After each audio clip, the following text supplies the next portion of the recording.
ये बेऔलादे जिस तरह से हुकूमत में बैठे हैं, मैं वही कहूंगा, ये खदानों को रद्दी समझकर बेच डालेगा।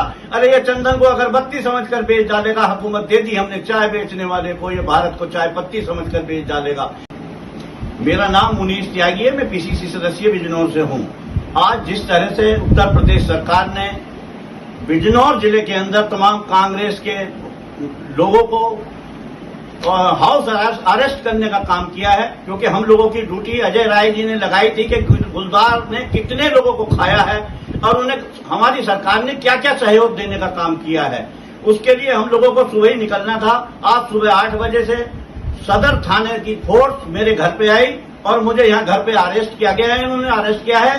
हम लोग कहीं जा नहीं सकते, कुछ कर नहीं सकते, कहीं घूम नहीं सकते, हम उन लोगों का पता नहीं कर सकते उनके दिल पे क्या गुजरी है जिसके बच्चे को खा लिया, उस बहन के सिंदूर उजड़ गया, उसके पति को खा गया गुलजार और उसके भाई को खा गया, उसके बहन के दिल पे क्या गुजर रही होगी। ये बेऔलादे जिस तरह से हुकूमत में बैठे हैं, मैं वही कहूंगा, ये खदानों को रद्दी समझकर बेच डालेगा। अरे ये चंदन को अगरबत्ती समझकर बेच डालेगा। हुकूमत दे दी हमने चाय बेचने वाले को, ये भारत को चाय पत्ती समझकर बेच डालेगा। ये भारत को कहां ले जाना चाह रहे हैं। यहाँ 35-36 लोगों को गुलजार ने खाने का काम किया है और उत्तर प्रदेश सरकार उनकी मदद करने के लिए तैयार नहीं है। मैं मांग करना चाहता हूं कि कम से कम 5 करोड़ रुपए उससे मिलने चाहिए जिसके बच्चे को, भाई को, पति को गुलजार ने खाया है।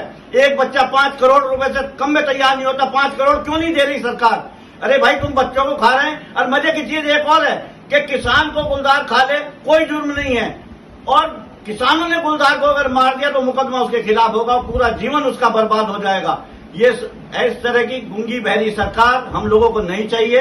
और इस मुल्क को कांग्रेस ने बनाया था। आज तकलीफ भी कांग्रेस को है कि हमारे देश के युवा शक्ति दुखी हैं, व्यापारी दुखी हैं, किसान दुखी हैं। मेरे ख्याल से इनके शासनकाल में जितने किसानों ने फांसी लगाने का काम किया है इतना कभी नहीं हुआ, जितने युवाओं ने फांसी लगाने का काम किया है इतना कभी नहीं हुआ, क्योंकि वो नशे की तरफ भाग रहे हैं।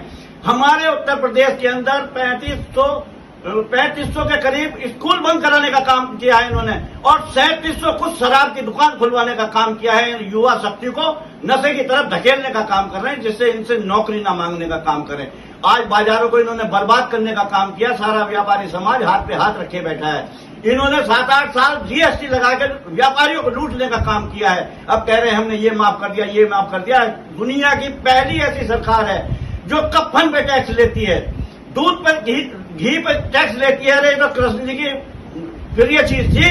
तुम तो भगवान को भी ठगने का काम कर रहे हो। इन्होंने राम मंदिर बनाने का काम किया, वो भी चूरे है सारे का सारा। इनके भ्रष्टाचार को खोलने का काम राहुल गांधी जी कर रहे हैं। अजय राय जी ने आदेश किया था कि गुलजार से मरने वालों की पूरी सूची चाहिए। क्या दिया गवर्नमेंट ने, वो सब चाहिए। पूरे जिले के अंदर जिन लोगों का नाम कांग्रेस का उस सूची में था, जिन लोगों को जाना था, उन सब लोगों को इन्होंने हाउस अरेस्ट करने का काम किया है।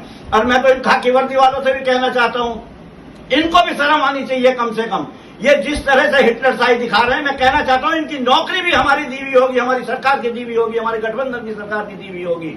इनके बच्चों को नौकरी नहीं मिलेगी। आज इन्होंने फोर्स को कमजोर करने का काम किया है। वहां 2.5 साल की नौकरी करेगा 75 साल का बुढ़ा, मजे लेगा कुर्सी पे बैठ के, प्रधानमंत्री बनेगा, मुख्यमंत्री बनेगा, उसके लिए कोई वो नहीं है। और आज युवा 2.5 साल के बाद रिटायर होकर अपने घर आ जाएगा, वो आखिर करेगा क्या, उसके भविष्य का क्या होगा। उन बच्चों की शादियां नहीं हो रही। डूब मरने वाली बात है। जनता जाग चुकी है। तुम कितना भी तानाशाही हिटलरशाही शासन दिखाने की कोशिश कर लो, हिटलर नहीं रहा, तुम लोग क्या रहोगे। आने वाले समय में तुम्हारा बर्बाद कर देगी ये जनता। जय हिंद, जय भारत।